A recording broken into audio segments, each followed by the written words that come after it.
Up next on The Reveal. Do you think officers put her in a position to be assaulted? 100%, yes, I do. We uncover explosive claims made by a dead whistleblower against Georgia's Department of Juvenile Justice. Welcome to the world of geofencing. But does this high-tech way of advertising go too far? That sort of advertising does raise a number of ethical issues. From our Midtown studios in Atlanta, The Reveal begins now with our multi-Emmy and National Moral Award-winning team of investigators. Welcome to The Reveal, a show where our investigations are making an impact. A Reveal investigation has uncovered explosive claims made by a whistleblower against a state agency responsible for troubled teens. Records show the former counselor repeatedly tried to report claims of misconduct and abuse. She says supervisors warned her to stop. A few months later, she was dead. It's difficult to find a picture without Angela Lockaby grinning ear to ear when she's with children. She's always been very drawn to children and taking care of them and wanting to see them succeed and have a better life. Lockaby's husband, Jay, says it was no surprise when she left her longtime job as an investigator with the Richmond County Sheriff's Department to become a counselor at the Department of Juvenile Justice. She's had a passion for it. Shortly after joining DJJ in 2015, though, Lockaby says his wife noticed suspicious behavior while working at the agency's Augusta Youth Development Campus. Not from the juveniles, but from the corrections officers. There appeared to be a culture within DJJ that they just operate different. According to emails Angela sent to supervisors over several months, she repeatedly voiced concern about a colleague having an inappropriate relationship with a 16-year-old, officers sneaking in money, pornography, and marijuana, and even a time when a female officer was holding a carton of urine, threatening to throw it on the youth. But my wife intervened with this. Nothing happened to her. There was no type of disciplinary or sit down and this is unacceptable behavior for an officer. Emails Angela wrote claim supervisors warned her to stop. In one message she wrote, a supervisor said I was going to alienate myself if I kept reporting issues. It's basically, you get on board with the way we do things here, or you're going to be out on your own. According to a whistleblower lawsuit filed on Angela's behalf, those threats came to a head on July 28, 2017. You're looking at surveillance video recorded that day. It's inside the DJJ facility where Angela worked. That's her. DJJ tried to prevent the reveal from obtaining the video, but released it after threats of a lawsuit. So this is the video footage of the unit? It starts with Angela removing unauthorized food from juveniles' rooms. Later that day, state records showed teenagers threatened Angela for taking their contraband, saying, that gonna make me beat her. Shalana Welch is Lockaby's attorney. I interpreted it as a threat. Ms. Lockaby interpreted it as a threat, and she requested that the youth be put in isolation and put behind the door to cool off, but that didn't happen. Despite that threat, the video then shows a corrections officer escort a group of detained juveniles right in front of Angela's office. Agency policy requires officers to remain at the door until all the juveniles are inside the secure area. Instead, this officer walks away. Watch closely. You can see a teenager walk into Angela's office, pull her over a desk, and punch her multiple times in the head. Do you believe that officers put her in this position to get assaulted? I do. They didn't like her. They made it known that she was a do-gooder. The attack left Angela with a traumatic brain injury. Her doctor prescribed morphine and hydrocodone, powerful pain medication. Angela's husband says she was never the same. Angie started sleepwalking. She started hallucinating. It's okay. 6 months after the attack, Angela died. The medical examiner says she accidentally overdosed on the pain medication prescribed to treat her head injury. Angie was a cop for 15 years. She's one of the toughest cops I knew. Her last 8 months, I don't know who she was. But that surveillance video has another story to tell. The reveal uncovered DJJ left something out of its investigative report about Angela's attack. Take a look at this surveillance video recorded 3 hours before Angela's attack. It shows a corrections officer walk up to a juvenile, reach into her pocket, and hand something over again and again and again. 3 different times. When you saw that, what was your reaction? Well, what is she giving him? And why isn't it in the investigative report?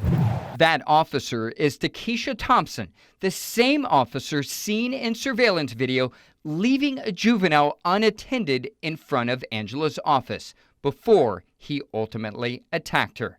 Welch notified DJJ. They acted like it was brand new information. If it was new information, it doesn't make sense that they would preserve 2 angles of the same camera footage.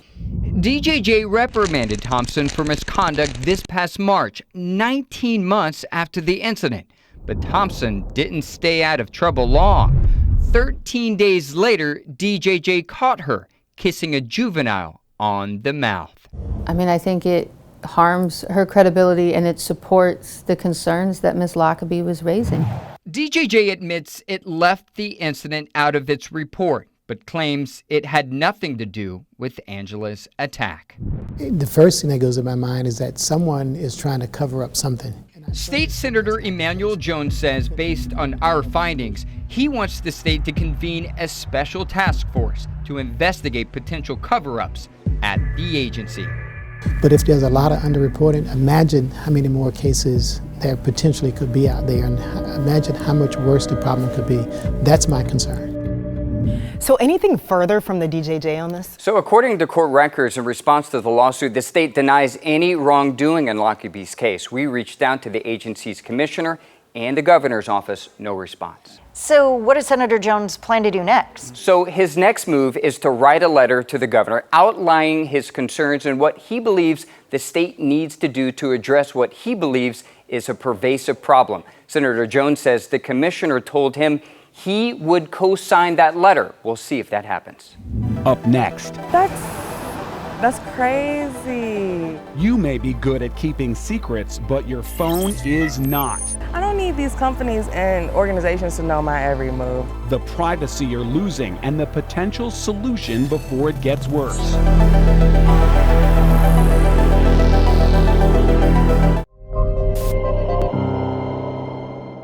We have all searched for something online, only to find similar ads blanket our social media the next day. But some marketers are tracking you physically using the phone GPS to send ads based on the places you go. Privacy experts say it is invasive and want policymakers to do something about it. You may be good at keeping a secret, but your phone is terrible at it. It can tell marketers every place you go.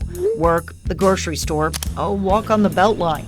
Personally, I don't really have much to hide. But even those willing to give up some privacy for the perks of our digital life feel some places should be off limits, like the hospital. Yeah, definitely not a big fan of that. I feel like at the hospital that's taking it too far. But that is exactly the type of location a lawyer, hospice, or health insurance company might want to target using geofencing.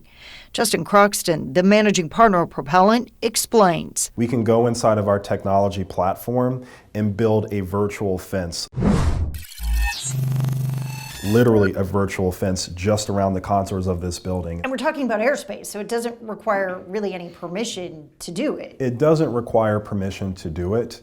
And once you cross that invisible line, the person who paid to have it built can then start sending you ads and even track some of your movements for the next 30 days. I drove around Metro Atlanta with a coworker visiting courthouses, emergency rooms, and car dealerships. We noticed a few ads from competitors while flipping through our social media feeds. Coincidence? Maybe. Wow. But when we got to Planned Parenthood, we received information on how to get a 3D model of our unborn baby. Photos from an ultrasound or a video from an ultrasound. An article on caring for newborns, and even an ad for a pro-choice group.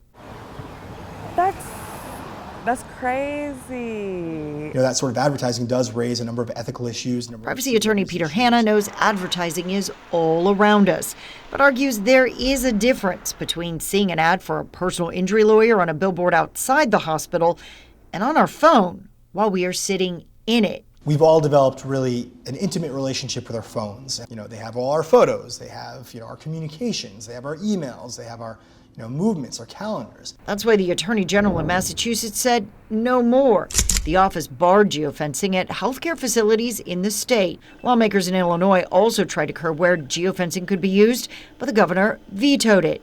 So have a good meeting? Yes. Croxton says geofencing, when used right, is a good thing. It is better to receive ads from folks that say, you know what, based on your location, this ad that I want to serve you is relevant. Croxton says only a small slice of companies and groups that could benefit from geofencing use it. So the market is going to grow, especially in politics. I could also see it in the upcoming 2020 elections. Let's say they're having a rally somewhere and you want to serve negative ads to all of the people that are at that rally. We know it's already been used in Michigan. News reports say Democrats geofenced several precincts in 2016 to send ads to voters as they waited to cast their ballot. Republicans admit geofencing mega churches to send targeted ads to evangelical voters.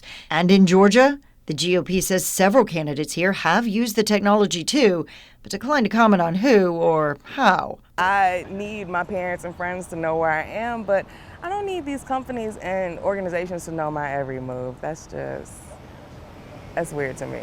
You can turn off location services on your apps, but then some won't work. And other apps don't give you a choice.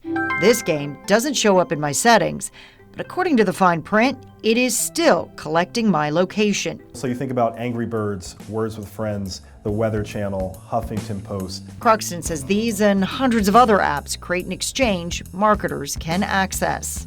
So pay attention to where you go. Pay attention to where you go. Definitely pay attention to where you go. Absolutely.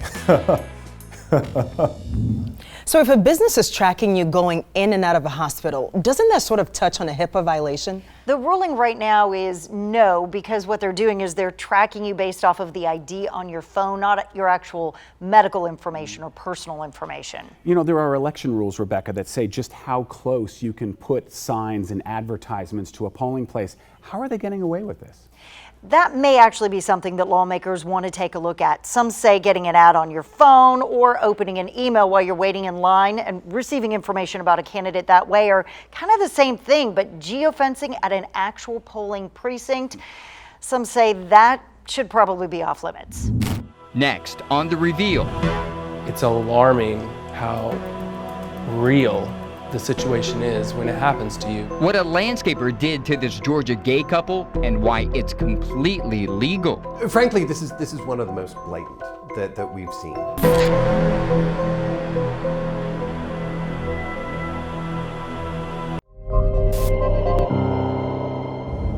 Right now, communities across the country are celebrating Pride Month. It's a time when LGBTQ people are commemorating their fight for equal rights. But in states across the country, it's still completely legal to discriminate against LGBTQ people. One Georgia couple found that out the hard way. This is all going to change. I'd like to maybe open up the front of the house a little more. When Colton Southworth looks across his yard of his new home, he doesn't see a lawn. He envisions a future oasis. He and his husband spent days hunting for a landscape architect in Metro Atlanta and discovered Botanica Atlanta Landscape and Design. Pictures on its website show elaborate green gardens. That was one of the reasons why we contacted them, because the work looked like quality and it represented what we needed. So Southworth called to set up an appointment with its owner, Stuart DeNino. I communicated that I recently moved to Sandy Springs and we were looking for a large landscape install. And he asked me if the project was for myself and my wife. And I said no, it was for myself and my husband. And he said that he would not be interested in working with us, at which time I responded, okay, and just hung up the phone. Southworth posted a 2-sentence Yelp review about the call. A few days later, DeNino responded writing, yes, this is an accurate description of what happened. He added, large landscaping projects take several months, and I can't do that. All while going along with the delusion of 2 men calling themselves a married couple. It's very perverse and foolish. We repeatedly requested interviews with DeNino, even stopping by his home. Do you have a few minutes to chat? Where he runs his business.